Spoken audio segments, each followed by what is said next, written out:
मध्य प्रदेश में ओबीसी वर्ग को 27% आरक्षण देने के मामले में पक्ष और विपक्ष अब एक साथ लड़ाई लड़ते नजर आएंगे। भोपाल में गुरुवार को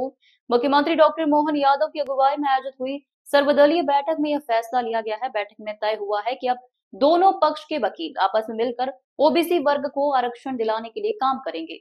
बैठक में मुख्यमंत्री डॉक्टर मोहन यादव, बीजेपी प्रदेश अध्यक्ष हेमंत खंडेलवाल, मंत्री प्रहलाद पटेल, कृष्णा गौर, नारायण सिंह कुशवाहा, कांग्रेस पार्टी की ओर से प्रदेश अध्यक्ष जीतू पटवारी, नेता प्रतिपक्ष उमंग सिंगार, पूर्व केंद्रीय मंत्री अरुण यादव, आम आदमी पार्टी की ओर से प्रदेश अध्यक्ष रानी अग्रवाल, समाजवादी पार्टी की ओर से प्रदेश अध्यक्ष डॉक्टर मनोज यादव, बसपा प्रदेश अध्यक्ष रमाकांत पिंपल, ओबीसी आयोग के अध्यक्ष रामकृष्ण कुसमारिया, कानूनविद करवरण ठाकुर,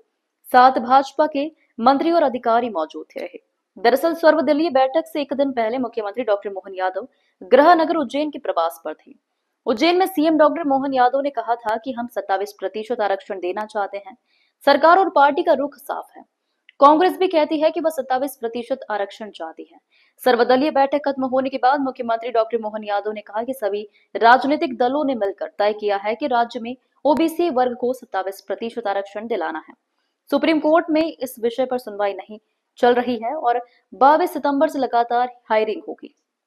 मोहन यादव ने कहा कि 27% आरक्षण के लिए पूरी तैयारी है। अलग अलग वकील कोर्ट में पक्ष रख रहे हैं, लेकिन अब सभी दलों ने सर्वदलीय संकल्प पारित कर दिया है ताकि न्यायपालिका और कार्यपालिका मिलकर एक मजबूत पक्ष रख सके।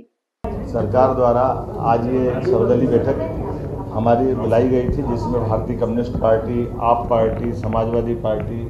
भारतीय इंडियन कांग्रेस, भारतीय जनता पार्टी, हमने सबने मिलकर के हमारे राज्य के ओबीसी वर्ग के आरक्षण को लेकर के जो सुप्रीम कोर्ट में प्रकरण चल रहा है, जैसा कि हम सबकी भावना है, ये चलने वाले कोर्ट के स्टे पर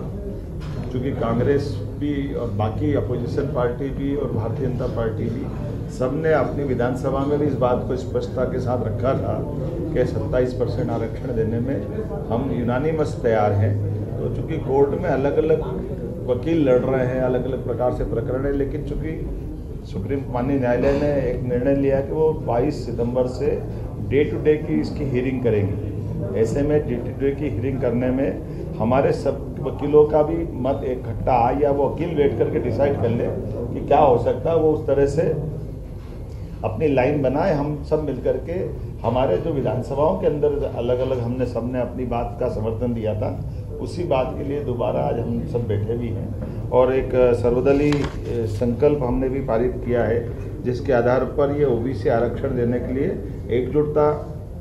एक फोरम पर आए और इसी में विधायिका, न्यायपालिका, कार्यपालिका सम्मिलित रहे। इसके क्रियान्वित करने के समेकित प्रयास करेंगे और इससे जुड़े वकीलों को 10 सितंबर के पहले सभी सामूहिक रूप से बैठ करके बात कर ले, क्योंकि ये बात सही है कि जो हमारे होल्ड ये जो 14 और 13% के अभ्यर्थियों का प्रकरण चला है, तो 14% क्लियर हुए लेकिन 13% पेंडिंग है। अगर माननीय न्यायालय जल्दी से इसका निराकरण करेगी तो हम सब चाहते हैं कि जल्दी से जल्दी 13% जो बचे हुए विद्यार्थी हैं, जिनकी एज लिमिट से भी बाहर हो रहा है, उनको भी इसका लाभ मिल जाए, वो सब नौकरी में लगे। कुल मिलाकर के कई विभागों में जिनमें आरक्षण नहीं था वहाँ भर्ती भी करी है, लेकिन अभी जो एक भी बच्चा बचने नहीं पाया, ये सभी दलों की भावना है और सभी दलों की भावना के आधार पर हमने आज बैठकर निर्णय लिया।